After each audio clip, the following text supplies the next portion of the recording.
Alô, seguidores, vamos para a segunda parte da nossa entrevista.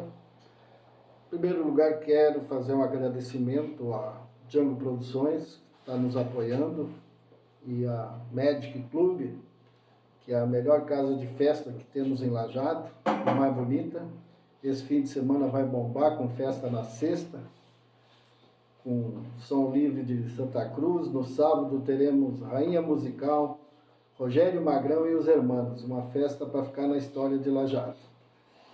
Gelson, vamos continuar o nosso bate-papo.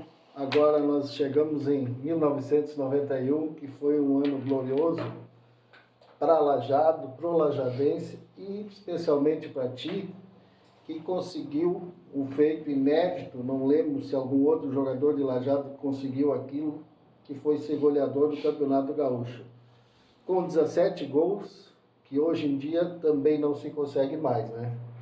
Fala um pouco disso para nós.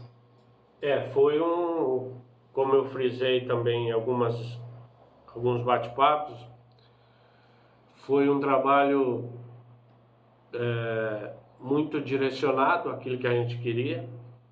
Eu consegui chegar a essa meta, claro que sempre ressaltando que o trabalho coletivo dos atletas, comissão e direção fez com que nos desse a condição de fazer um trabalho não com tranquilidade, porque a gente nunca teve essa tranquilidade, mas sim com o aporte dentro daquilo que o clube tinha, da gente conseguir se tornar o artilheiro do Campeonato Gaúcho, que ficou marcado até hoje, não só na vida do clube, mas na minha também, que é muito importante, da minha família, da minha vida.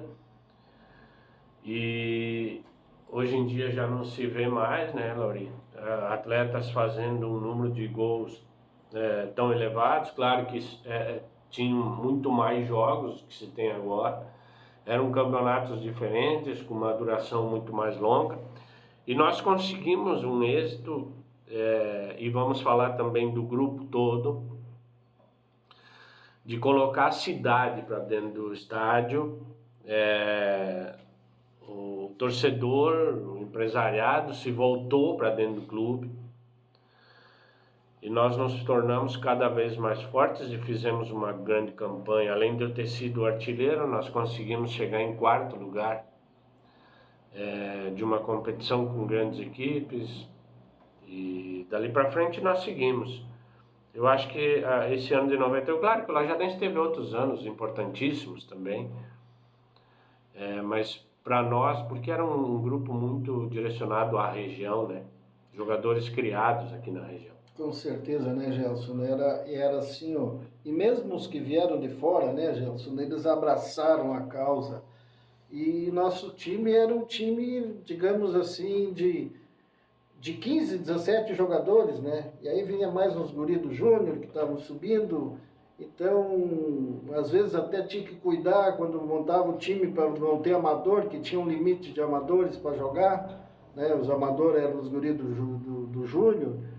Então, assim, mas era uma equipe que pegava muito junto, né? Dava gosto de ver jogar.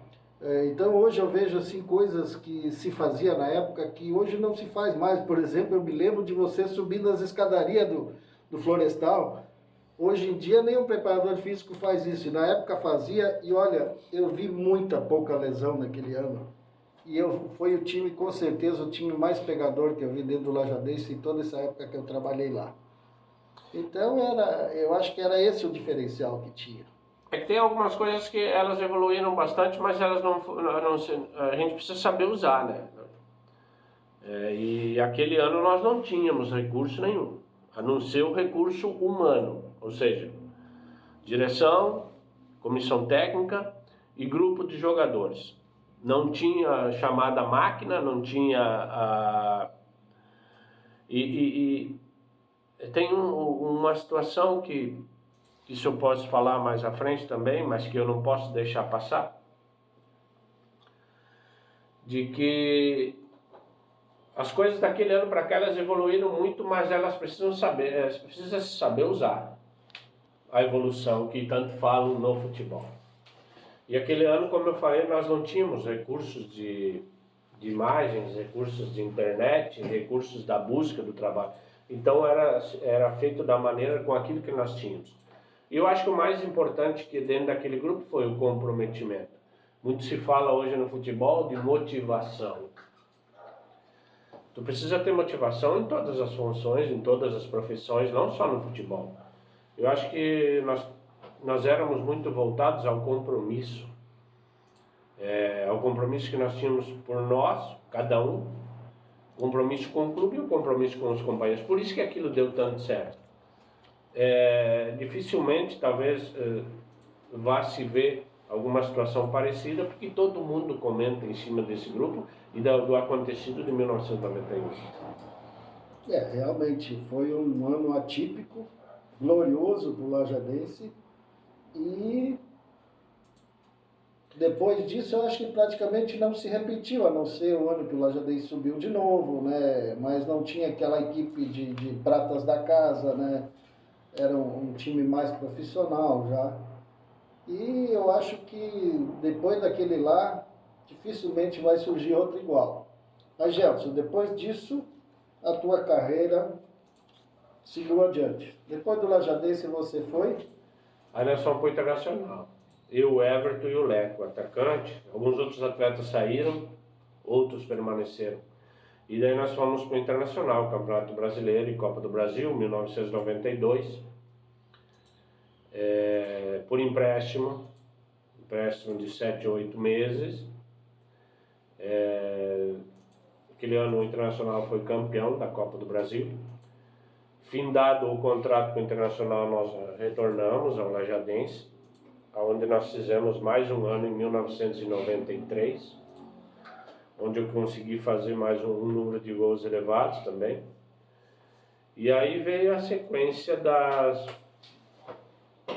negociações e das dificuldades que ocorreram dentro da minha carreira, onde o Lajadense negociou com a família Chedi, quem não sabe, Nabi Chedi, o falecido Nabi Chedi, que era dono do Bragantino e Ponte Preta, e hoje até o estádio a Arena de Bragança Paulista se chama Nabi Chedi. E aí nós seguimos no futebol paulista, futebol gaúcho, tivemos no futebol de Maceió, enfim, Santa Catarina. Foram diversos clubes até que um dia nós resolvemos de largar e partir para outra situação. Justo. Mas a tua carreira em si, como é que tu avalia ela em matéria, assim, por exemplo, se fosse hoje, o que tu faria alguma coisa diferente? Faria a mesma coisa que fez? Ou acharia que seria mais fácil hoje do que foi naquela época? Nós tínhamos muita empolgação, que nós não olhávamos para negociação e para clube, nós queríamos jogar. Porque, certamente, se acontecesse de novo, alguns erros eu não iria cometer. Aquela impaciência de tu ter contrato nos clubes e não ter uma calma de aguentar algumas situações que iriam acontecendo. Em alguns clubes, eu cheguei em alguns clubes e eu retornei para outros, e eu avalio que no retornar eu dei alguns passos para trás dentro do meu trabalho. Às vezes se diz que tu precisa dar um passo para trás para dar 2 para frente, e algumas coisas que eu não cometeria, até porque o futebol ele se tornou agora, nesse momento, tipo uma revolução, e ele é uma banca de negócios. Então, certamente, nós teríamos uma condição diferente pelo que nós fizemos, principalmente em 1991 e 92, talvez nós teríamos uma situação de negociações com o mercado do futebol brasileiro e mundial muito diferente do que de hoje para aquela época, entendeu? Então, teria que pensar muito e algumas recomendações que eu falo para alguns jovens atletas também, não cometer alguns erros que eu cometi, mas não me arrependo de nada. Tenho a oportunidade, agora claro que a idade vai passando, mas eu tenho a oportunidade de continuar trabalhando no futebol, que é o que eu mais gosto. Justamente. Não, eu te fiz justamente essa pergunta porque realmente hoje, apesar de eu estar um pouco afastado do futebol, eu vejo muito isso acontecer. Eu vejo clubes grandes contratando jogadores que não dão resultado, que a gente vê de longe que não tem a qualidade, e outros jogadores também, que às vezes estão em clubes menores, não tendo oportunidade. Eu vejo isso muito por causa, eu acho, hoje tem muito empresário no futebol, sabe? É uma necessidade, mas eu acho que está demais. Eu vejo empresários estragando jogadores, a gente viu exemplos ultimamente.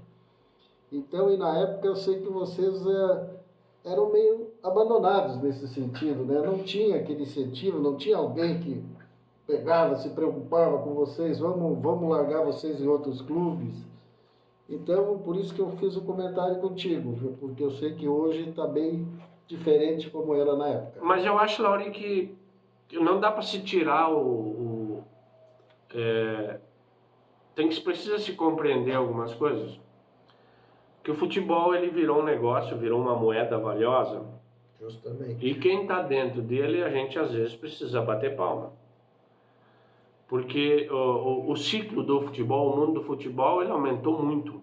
Ele valorizou muito. Tem um empresário bom, tem um empresário de gaveta, tem um empresário que já ficou famoso. Porque o futebol deu essa condição para muitas pessoas trabalhar em cima dele,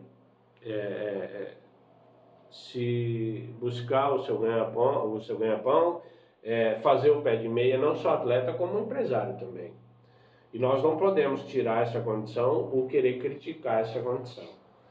Vale ressaltar que as dificuldades do momento do futebol, ela começa a se tornar dentro de uma situação, e não é só de atletas, é de clubes. Nós estamos muito mais preocupados com a imagem do atleta e do clube do que a bola.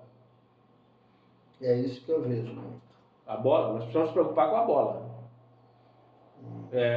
Nós estamos, em alguns casos, o futebol está num nível muito alto. Vamos falar de Flamengo, Palmeiras, Grêmio, Internacional, enfim.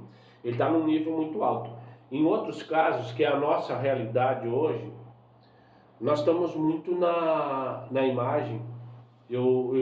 Nós estamos tentando colocar o jogador no mercado com a imagem. E o jogador do time mediano e o jogador da base do time grande, ele não deu um chute ainda. Então nós precisamos nos preocupar com a bola. Porque senão nós vamos ter problema no futuro. Nós já estamos tendo problema com a seleção brasileira, nós estamos tendo problema em clubes grandes, porque nós estamos lidando muito com a imagem do clube, a imagem do atleta, e nós estamos esquecendo do instrumento principal, que é a bola. Justamente, você falou tudo. E nós estamos encerrando o segundo bloco, e depois nós vamos conversar com o Gelson, treinador, que hoje largou o futebol e está treinando.